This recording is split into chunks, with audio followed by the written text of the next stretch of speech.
Hello, beautiful community. Lots of questions have come in on different platforms, not just on YouTube, about the political implications of what happened with Alexei Navalny. And we'll answer these in a blitz format. If you are on other platforms and you're active there, find me and follow me there. I'd be delighted to encounter you. Why is Kremlin hiding Navalny's body? Two reasons.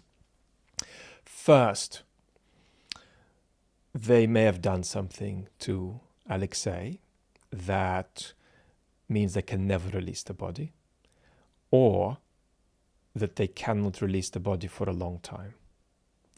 The second reason is that a public funeral for Navalny in Russia is a political disaster for the Kremlin. It's really bad. So they're very concerned about that. They're especially concerned about that happening before the election. There may be other factors involved, such as a show of strength. We've got him, and what are you going to do about it? But the two central reasons are the ones I've just mentioned. Why was Navalny killed now?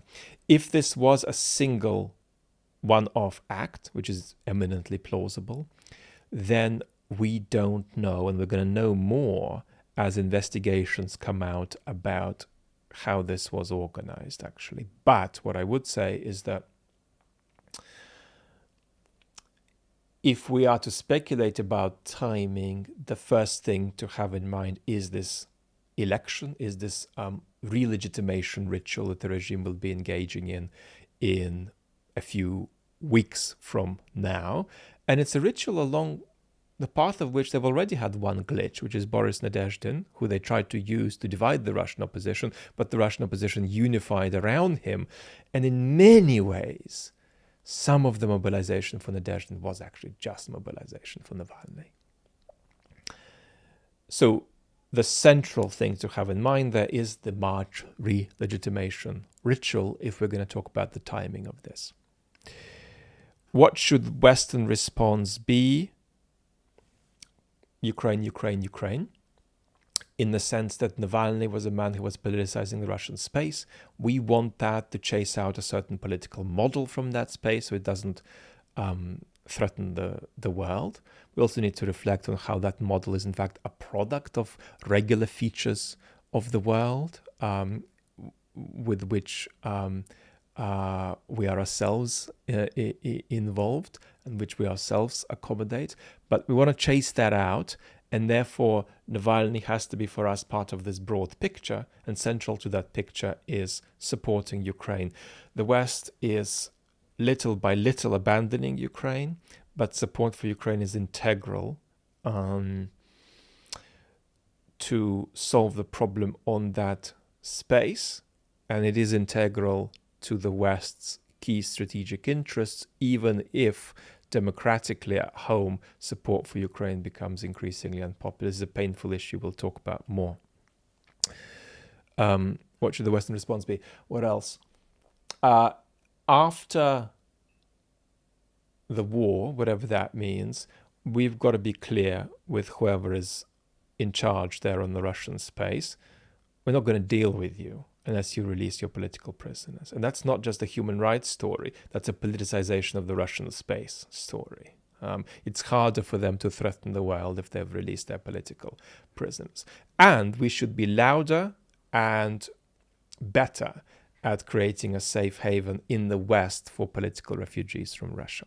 How safe is Evan Gershkovich? There's only one thing that I can analyze here, and that is that as far as a vertically ordained political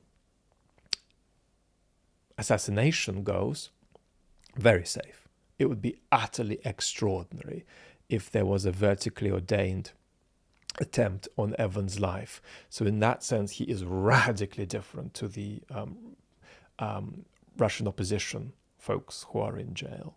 But that's not to say he is in a particularly great or safe situation, but he is a resource for the Kremlin to deploy in the future in the way that they consider is to their advantage.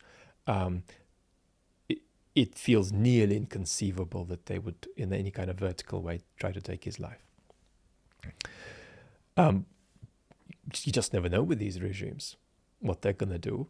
But I would, on that specific question, feel relatively reassured.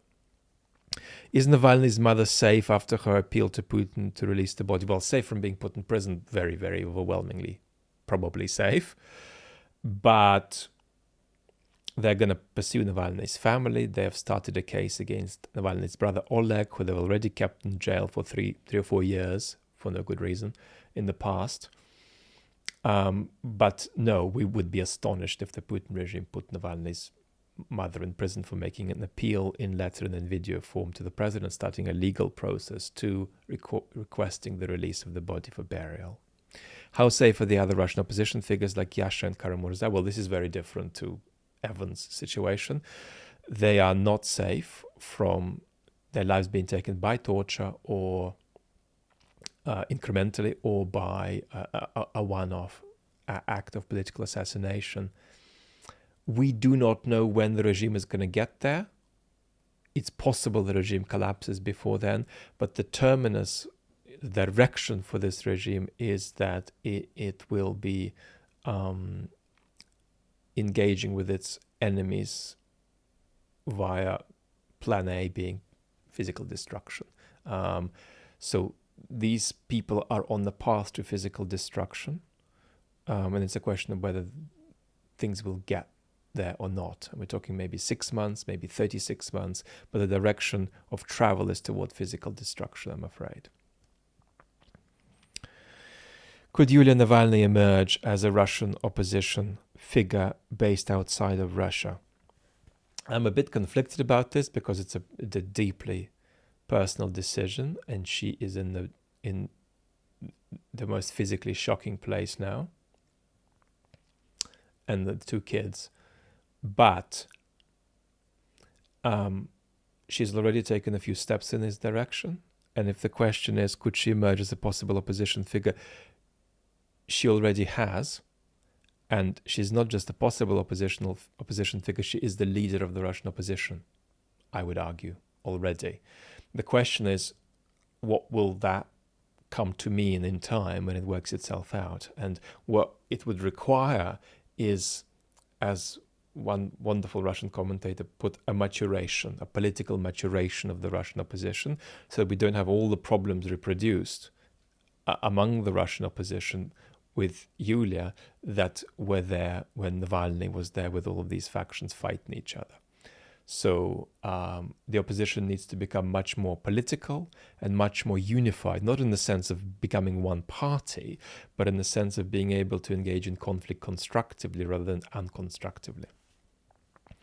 What do you think of X temporarily removing Navalny's account? I didn't see a politics behind that. This was just a rules-based or algorithm-based glitch.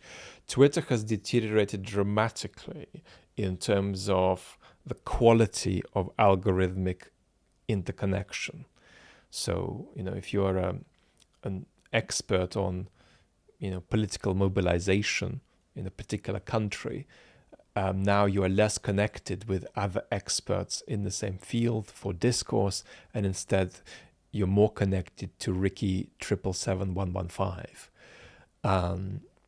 So that's a problem. But where Twitter is potentially better than other platforms is that it is a more rigorously free speech platform. There's a lot of things that are gross, irresponsible falsehoods that you're not allowed to say on social media platforms, but also some true things you're not easily allowed to say on social media platforms. And that's a huge problem because it's potato chip companies arbitrating that. Was Navalny a Kremlin project? With a high degree of confidence, no. There are a few people. I mean, if you follow Russian stuff close, there's a few people like Mr. Borovoy in California, Mr. Sotnik somewhere on the internet, who run that story. But it is also important to realize it's a Kremlin story to tell a story about Navalny being a Kremlin project. Will Navalny's death politicize Russian society? No. Now, no. Later, more than possible. And in fact, possible on a very vast scale. But today, no. Because the crack in the regime You need some kind of organic, ill-defined, but fairly widespread bottom-up commotion, mobilization. You need some leadership. So all of that would then produce a kind of sense of agency. People could feel, well, if I do that, then this and this will follow, and so it's worth me doing that, even if it's risky. That is absent at the moment. So today, I do not see, I would be astonished if there was significant political mobilization around this. But it's a big problem for the Putin regime in the medium term, in my view. Is it a sign of strength or weakness on the part of the Kremlin? I just answered this in an interview that's coming out in a little bit on YouTube. I think that the way we think of strength and weakness is a bit weird when it comes to these regimes. This is not like a conversation about the strength or weakness of Germany's democracy, where we can look at where things are at and reasonably predict where things are going to be in broad parameters 5 years from now. With pliantly operating tyranny like the Putin regime, it could be there in 15 years, it could be gone in 12 months. Note that if Mr. Prigozhin's column had been bigger, had gone further, had been backed by a proper political manifesto that wasn't just criticizing the Kremlin, but was offering something, could have presented an existential threat to the Putin regime. So these are regimes that are here today, gone tomorrow, or here today and here in 15 years. And the difference between the two doesn't have to be that much. The difference between the two scenarios, what diverts the history into one of these two scenarios, doesn't have to be a giant thing, where it is indeed a giant thing for a Western democracy to collapse. And as that begins to happen, it'll be a much more predictable process. Do Russians actually believe the West killed Navalny? No, they don't. Obviously, the regime knows they're lying. And I think most Russians who are non-oppositional also would know what's up. How bad is the sandwich comment, and how bad of a nationalist was Navalny?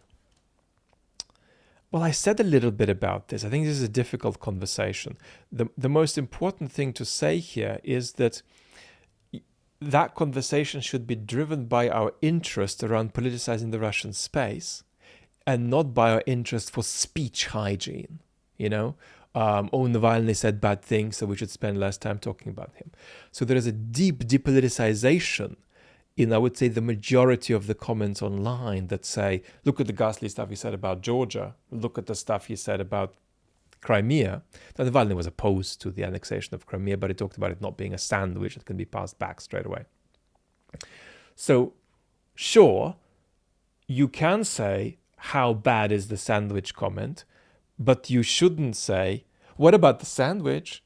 As a way, you see what I mean? As a way of terminating speech. I mean, you're seeing a lot of comments now underneath Navalny videos. What about Gonzalo Lira? And these are not comments which say, let us compare and contrast in substance these two cases. They are algorithmic sort of speech termination moves. You shouldn't be talking about this because that. So as long as you don't bring up, what about the sandwich, in this kind of algorithmic speech terminating way, that's fine. And then you can come to different views about how bad it was or it wasn't. But don't forget, Navalny is not a bar of soap you're buying or not buying. He's not there for you to enjoy. He was a political actor on a space.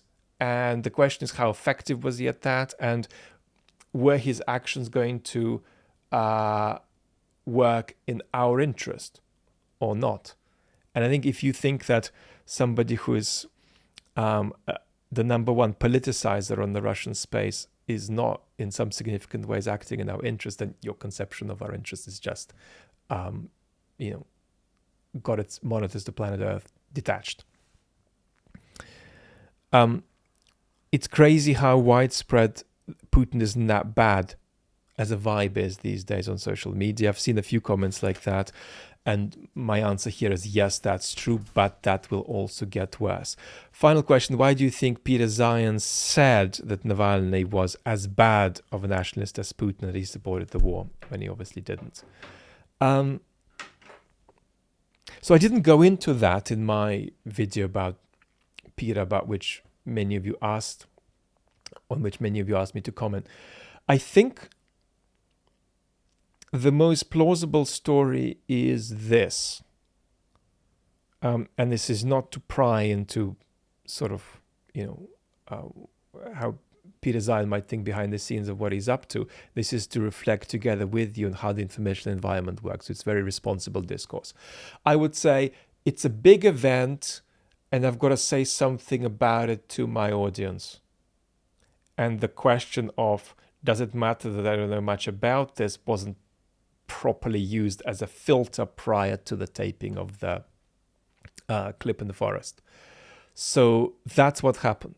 I can tell you that I know, different people in my life, a lot of people in the world of journalism, and I often get stories, not just about political figures, but about various kinds of public figures and how they conduct themselves. I can tell you there's a lot of people who are very responsible, but there are a lot of people who who go out into the world and do 30-minute spiels on issues from China to the Middle East, who have just spent 10 minutes on Wikipedia before Googling some key things that they're about to say.